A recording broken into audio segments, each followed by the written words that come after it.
Dar es Salaam Region Commissioner Paul Makonda intervenes in national ID registration challenges.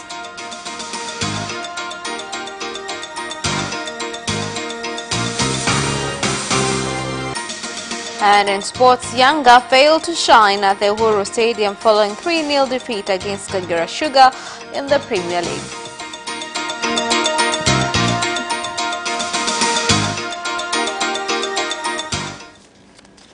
Good evening, this is Capital News at 9:30. My name is Khadija Zimbwe. First, the national news.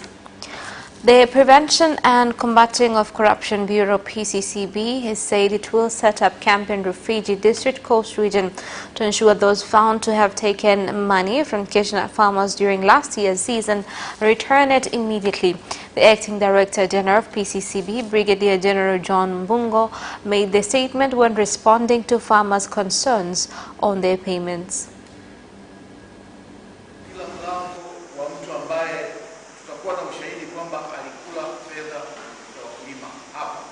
Let me assure you, I know you've spoken with so much bitterness, and it is not fair that any farmer who has farmed under difficult conditions for a group of very few people to take the money.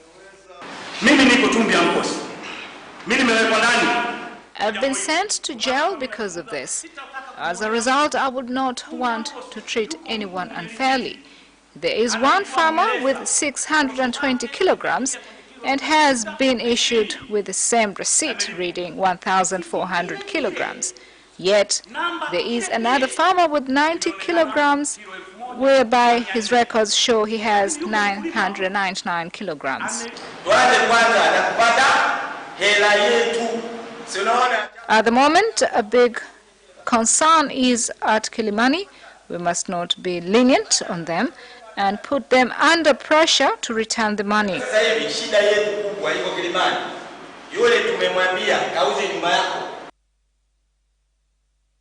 Hundreds of residents in Dar es Salaam have continued to turn up at the National Identification Authority NIDA Center in Kawe to follow up on national ID numbers required to register SIM cards, with only 5 days remaining until the national exercise comes to an end. The Regional Commissioner of Dar es Salaam, Paul Makonda, who visited the center, has said he will ensure all residents in Dar es Salaam register their SIM cards. Kama kuna uwezekano hawa wafanyakazi wakafanya zaidi ya saa 10. It would be better if they can extend hours after 4 p.m. because some of us queue and are forced to keep coming over and over again. Yet at 4 p.m. we have to go back home. We had at least 700 new applicants, but from January the 10th we had an influx. People waited for the deadline to approach as they didn't believe that their mobile phone numbers will be disconnected. Watu wanaofika kwenye kituo wapewe namba. Applicants must be issued with numbers and they must be served on the same day rather than having to come back every day. But I advise applicants to have correct information to ease the process. Nenda kwenye kituo chako sahihi.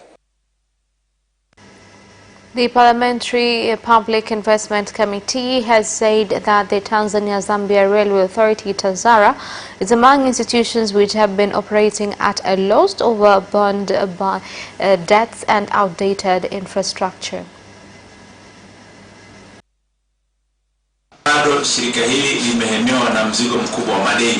The corporation is heavily burdened with debts as well as a lack of operating capital. What is worse is that you are not credit-worthy. Therefore, the committee is instructing you to do whatever is possible to ensure that a new law to govern the running of TAZARA is amended.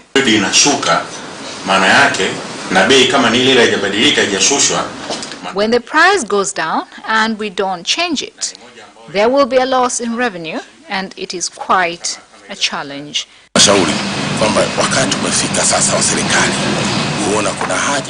It is time for the government to recognize the need in conservation agriculture so it can be included in policies.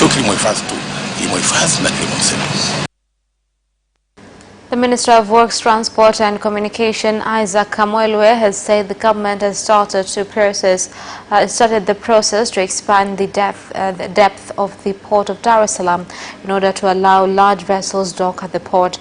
Minister Kamwelwe made the statement in Dar es Salaam after opening an international conference for marine transport sector stakeholders.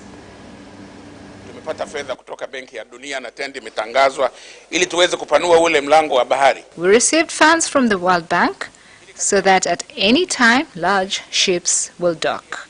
So neighboring countries could use the Dar es Salaam port for import and export. In addition, improvements have been made on various areas such as with TRA so that goods can be cleared quickly. Siku tatu na unafanya hivyo kwa sababu pia hata mizigo unakoitunza kwa kutumia mfumo wa TEHAMA unajua mahali ambako ilipo. It is going to be easy to track goods and know the exact location. You can have as many as 1 million containers, yet in just 1 minute you'll be able to locate it. First of all, it's all about networking. It's all about the opportunity for people to meet decision makers face to face from all over the world. By attending these conferences, if you tried to meet these 160 people, how many days or how many months would it take for you to organize meetings with all of these individuals worldwide? But here, at the Hyatt Regency, you can meet all of these 160 decision makers under one roof today and tomorrow. So it's an opportunity for both inward as well as outward investment. So big business as well as small business here in Tanzania involved in transport is looking at overseas opportunities, looking at foreign investment into the country, but not just foreign investment into the country, also looking at exporting Tanzanian products, services, goods, IT, technology, and obviously human resources. The chairman of the National Electoral Commission, retired Judge Semistocles Kaidage, has called on political parties and other stakeholders to adhere to election laws and regulations in the upgrading of the voters' registration exercise.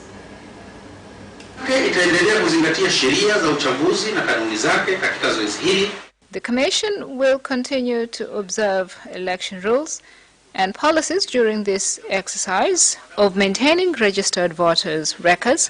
Therefore, urge all political parties and other stakeholders to observe election rules and policies governing this exercise. At the age of 18, anyone with dual nationality must choose one, because at 18 he can decide of which nationality he wants to be identified with. And the government of Tanzania has received support of $90 million, equivalent to 240.95 billion shillings from the Global Partnership for Education (GPE) for 2 education projects. The support agreement was signed in Dar es Salaam by the Permanent Secretary of Finance and Planning, Dr. James, and the Ambassador of Sweden in the country through the Swedish International Development Agency (SIDA), who are agents of GPE. Serikali ya Jamhuri ya Muungano wa Tanzania. The United Republic of Tanzania has received $90 million, equivalent to 240.95 billion Tanzanian shillings from GPE to cover 2 projects, one in education development and the other one for EP4R. And the introduction of fee-free education has also made apparent the need to increase the number of teachers, classrooms and schools, which causes a great challenge to the whole education sector. And there is a need to correspond a strong political commitment with the necessary financial resources. We are very grateful that we have managed to reach this stage, and we are reiterating our commitment that we will use this money as planned. We know that there is 40% which is fixed, and this will be used according to what we have agreed, and there is 60% which is variable. We are promising you that we are going to follow all the procedures which we have discussed previously to make sure that this money is used profitably for the purpose that is intended. And mainly, as we said before, we are looking at improving the infrastructure in our primary schools. And that is the end of national news. International news follows next.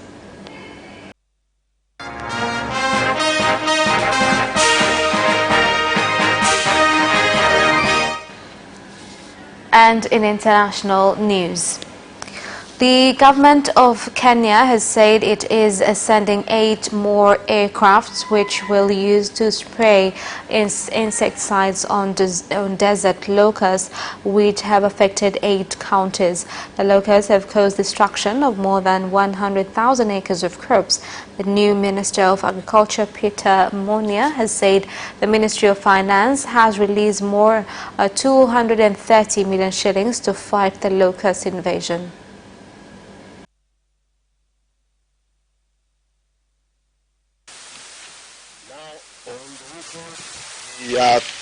We've done several interventions right now and several decisions to enhance the work that is being done. We are deploying and hiring, actually hiring right now 3 more spray aircrafts. In fact, the process is being concluded and the aircrafts will be deployed tomorrow morning to those areas. We are just waiting for the chemicals that are being procured. The process of procurement has been concluded. It's delivery that is being waited for because the chemicals were not locally available. They are being sourced and they are being brought. So by tomorrow, 3 more aircrafts for spraying from the private sector that we have hired will be deployed. And also the military is equipping 1 additional aircraft right now as we speak.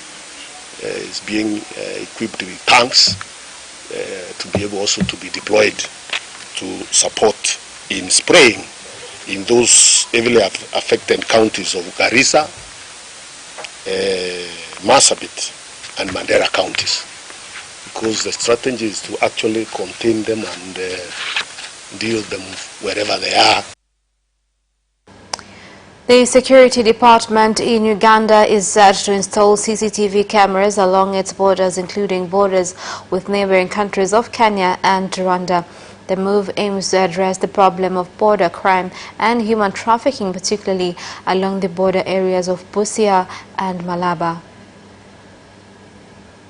So we believe this is going to be very helpful. Already in Kampala Metropolitan, We believe these efforts will be of assistance. Already Kampala Metropolitan, where the first phase was conducted, there are some positive impacts towards installation of more than 5,000 CCTV cameras.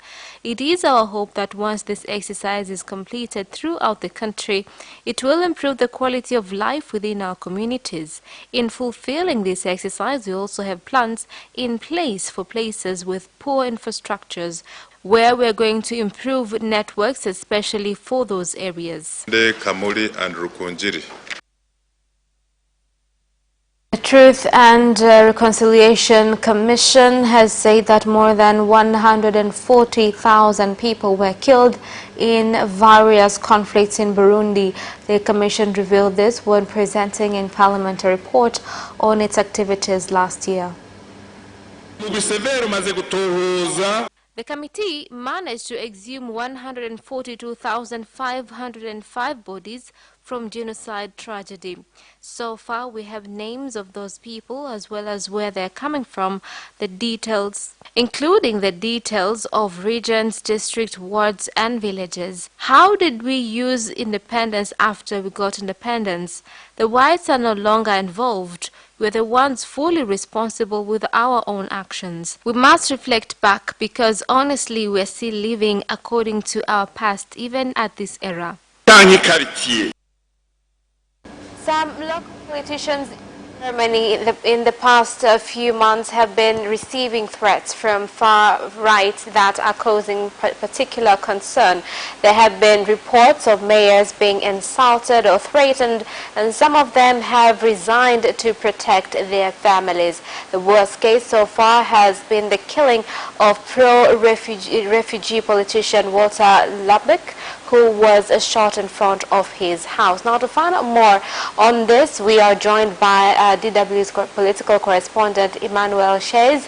Emmanuel, How widespread is this situation in Germany?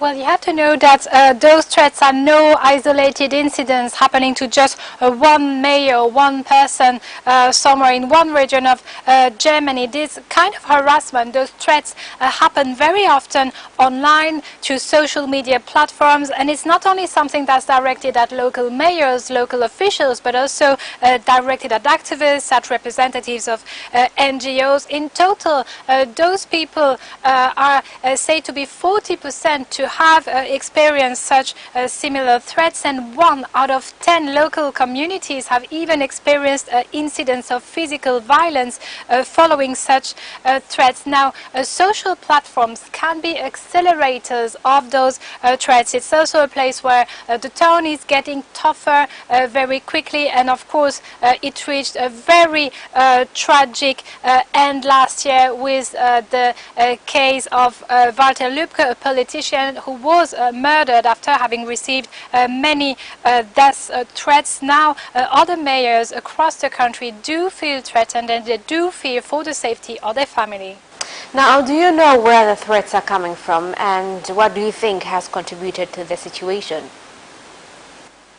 Well, those threats come in vast majority from the far right. It's not necessarily as an organization, as a distinctive party, but those threats are often sent by individuals who claim to be well connected to the right-wing scene. So people sending those threats are linked to those groups, to name but a few. Some of the threats were said to be sent by the NSU 2.0, that is the National Socialist Underground, and that is in reference to a neo-Nazi group which for decades terrorized the country and killed 10 people because of their foreign origin. So what has been the response now from the government so far? Well, the German authorities struggle to tackle those crimes, especially when it comes to cyber threats. It's difficult to investigate the source of those threats and to therefore prosecute them. Now, there have been some individual initiatives from mayors. One politician applied to carry a gun in response to threats as a means of self-defense. Now, in Germany, the gun laws don't allow such a situation where you would be able to carry a weapon for self-defense, but community members here are definitely in need for authorities to step up and to take those threats seriously. And on the government level, Defense Minister Annegret Kramp-Karrenbauer said that it was the duty of the state to offer some sort of protection to its representatives. Now, do you think will there be any efforts to actually reduce the social media impact to this issue?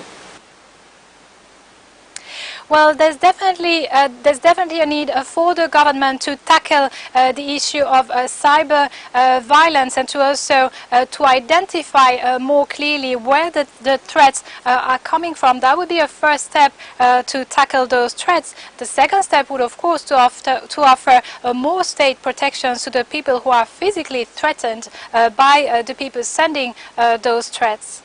All right, thank you so much, Emmanuel. We'll keep on finding out more on how far the government will be able to contain this situation. And that is the end of international news. Business news follows shortly.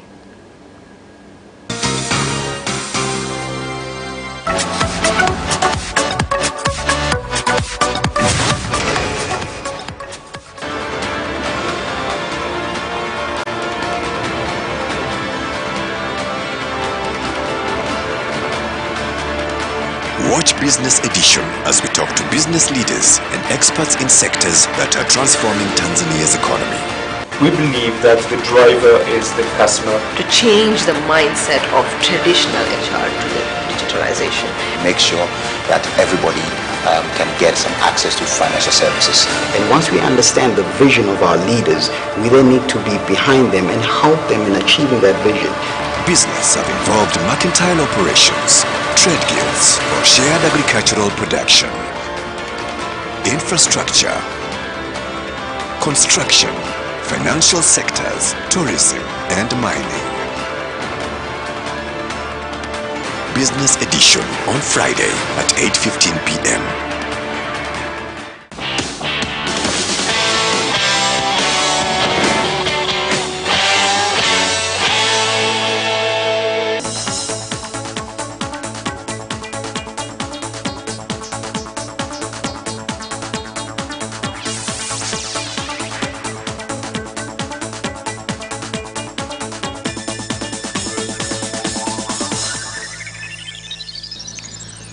Welcome back, and in business news. China has opened its doors to Tanzania on the mineral business, saying more efforts are needed to grow cooperation between the two countries in the sector. This was said by the Chinese ambassador in Tanzania, Wang Qi, during a meeting with the Deputy Minister of Minerals, Stanislaus Nyongo, in Arusha. The sale of on the importance of the Tanzanite, as well as your high expectations on market of China. I want to thank you very much for paying attention to China and China's market. I just want to echo the remarks by the Ambassador Kairuki that China is really of course, it's a second economy. And this year, last year, by the end of last year, that the GDP total of China is 100 trillion RMB, equals roughly 14 trillion US dollars. And average GDP per person has exceeded 10,000 US dollars. And total number of middle class, total population of middle class. Now, the Minister of Land, Housing and Settlement Development, William Lukuvi, has called on banks and financial institutions to collaborate with the government in empowering Tanzanians to build good quality houses by providing affordable loans. Zoezi la urasimishaji ili wananchi 75% wenye majumba mijini. Formalization exercise done revealed that almost 70% of modern houses in cities cannot approach banks to get loans simply because they do not have title deeds. As a bank, you should work with the government to help these people get land's important legal documents so that you could also increase customers who seek loans to your bank. Nyumba ikiwa na hati tunatoa mkopo kwenye. If a house will have title deed, then a client has met requirements needed for him or her to get access to our loans, where this package will allow people build their own houses. Na kwa style anayotaka yeye na design anayotaka yeye mwenyewe. Some stakeholders in the tourism sector in Serengeti District, Mara region, have urged the government to review requirements needed to establish tour operators companies, as the current procedures make it difficult for people with small capital to enter into the business. My advice is that the government, through the Ministry of Natural Resources and Tourism, to review tourism operators' rules and regulations and make amendments, including the number of tour vehicles needed. Shauri TANAPA wajitahidi kwa kila namna kuhamasisha utalii wa ndani. We are calling on TANAPA by any means to make sure that they promote domestic tourism, because it is quite sad that only 20% of over 50 million people have so far visited our national parks. Idara ya ujirani mwema, lengo kuu kwanza ni kuhakikisha kwamba wananchi. Good Neighborhood Department is responsible in making sure that citizens know about national reserves found in the country, and they are aware of importance of conservation. However, we have come to realize that poor incomes have contributed to many people failing to visit these beautiful sites. The department is determined to improve Social Reserves Bank. Benki za hifadhi ya jamii. And that is the end of business news. Sports news follows shortly after this break. We'll be right back. Away first time, good start from Bolt. Bolt leading a moment and going away. Gay trying to go with him, and he's going to be dragged through to second place, but he's going to win it by 2 meters. Away first time, good start from Bolt. Bolt leading a moment and going away. Gay trying to go with him, and he's going to be dragged through to second place, but he's going to win it by 2 meters.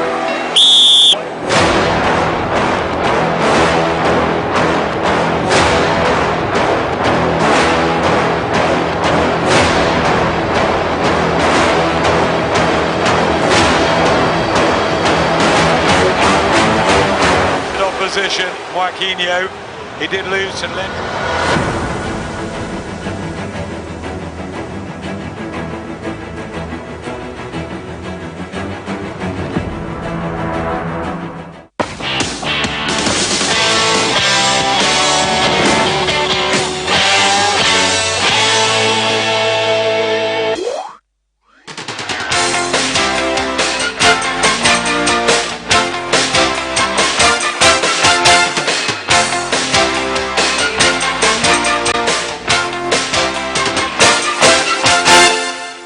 Welcome back, and in sports news. Young Africans Sports Club have failed to shine at the Uhuru Stadium following 3-0 defeat at the hands of Kagera Sugar in the Premier League. Kagera had their goals in both halves through Yusuf Mhilu, Ali Ramadan and Peter Mwalianzi. The under-17 stars Kevin John and Maurice Abraham, who had passed tests to join leagues in foreign countries, have failed to join their new teams due to FIFA regulations regarding the age of professional players. Kumnunua mchezaji wa chini ya umri wa miaka 10. Regulations do not allow an under-18 player to be bought. In any case, you need to have a project which involves school more than football. Maurice is still in school. He studies at Alliance. We all know that Kevin is now in England. He didn't go there as a player, but a student. Kevin sasa hivi yuko Uingereza. Hajaenda Uingereza kama mchezaji, ameenda Uingereza kama mwanafunzi. Now, Ole Gunnar Solskjaer has revealed that fears over safety in the Middle East mean Manchester United have changed their plans to spend the winter break there. Here's the story. Take the team to the region with Qatar's Aspire Academy a potential destination for a pause in the season that begins after Wolves' visit to Old Trafford on 1st of February and ends with the trip to Chelsea 16 days later. Yet tensions are high after the U.S. ordered the killing of the Iranian general Qasem Soleimani. Iran retaliated by targeting American air bases in Iraq, and Iran accidentally shot down a Ukrainian passenger plane. Solskjaer was clear they are concerned. If there is one thing that worries me, it's not on the football pitch. There are other things that will worry me more than football, he said. And Tottenham have announced the signing of Gedson Fernandes on an 18-month loan deal from Benfica. The 21-year-old has been handed the number 30 shirt at Spurs, who will have the option to make his move permanent at the end of the 2020-2021 season. Fernandes expressed his delight after completing a move to North London, stating it's one big dream to come to this big club. The Portugal under-21 international could be in line to make his Tottenham debut when they take on Watford at Vicarage Road on Saturday. After rising through the youth ranks at Benfica, Fernandes graduated to the senior squad in 2018 before establishing himself as one of the brightest young prospects in the Primera Liga. And that's Sports Item ends our news bulletin for tonight. My name is Khadija Zimbwe. Thank you for watching and good night.